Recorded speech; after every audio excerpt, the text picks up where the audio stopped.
నీ సొంత ఊరు, నీకేదైనా ప్రాబ్లం వచ్చిందంటే మరి ఎవ్వరు రారు. ఎందుకు అలా ఉంటుంది మరి పద్ధతి. నువ్వు ఎలా బిహేవ్ చేస్తావో నీతో ఉన్న వాళ్ళు కూడా నీతో అలానే బిహేవ్ చేస్తారు కదా. ఇది ఎవరి గురించి చెప్తున్నానంటే కింద ఓనర్ వాళ్ళ గురించి. సాటర్డే నుంచి మోటార్ రిపేర్లో ఉంది, వాటర్ లేవు. ఇంకా స్కూల్కి వెళ్ళే పిల్లలు, ఆఫీస్కి వెళ్ళే హస్బెండ్, ఇవందరినీ పెట్టుకొని వాటర్ లేకపోతే ఎంత ఇబ్బంది అవుతుంది మీరు చెప్పండి. సాటర్డే మార్నింగ్ ఇంకా ఇలానే పైప్ వేసి పట్టాడు పక్కన ఉండేవాళ్ళు. అతను పడితే ఇంకా మా చెవిలో పూలు పెట్టాడు. నాకు చెయ్యి చాలా నొప్పి వచ్చింది, ఆ పైప్ని పట్టుకోలేక అది అయిపోయాను, భుజం చాలా నొచ్చిందని అన్నాడు. మరి ఇప్పుడు నేను పట్టాను కదా, ఇవాళ మళ్ళీ అదే పైపు, అదే ట్యాంక్, అవే వాటర్ నేను మీద కట్టేసి వచ్చి ఇంకా కింద పని అంతా చేసుకొని మళ్ళీ మీదికి వెళ్ళి చూశాను ఎక్కడైనా పైపు ఊసిపోయిందా కింద పడిందా అని. అస్సలు ఊసిపోలేదు.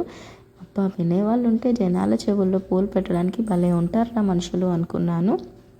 మళ్ళీ ఇందులో నేను ఫాస్టింగ్, ఎన్నిసార్లు కిందికి మీదకి ఎక్కినా మళ్ళీ ఎంత ఎండలో ఆ పైప్ పట్టుకోవాలంటే కష్టం కదా అనేసి దాన్ని కట్టేశాను. అది ఉంది కదా, ఇంకా అందులో వాటర్ నిండేలోపు నా పని అంతా చేసేసుకున్నాను. అలా ఉంటుంది మరి జనాలతో కొంచెం జాగ్రత్తగా ఉండాలి, లేదంటే అయిపోతాం మనం. సో ఈ వీడియో నచ్చితే లైక్ అండ్ సబ్స్క్రైబ్ చేసుకోండి. మా మోటార్ మళ్ళీ ఇవాళ కూడా ఖరాబ్ అయింది. ఈ వీడియో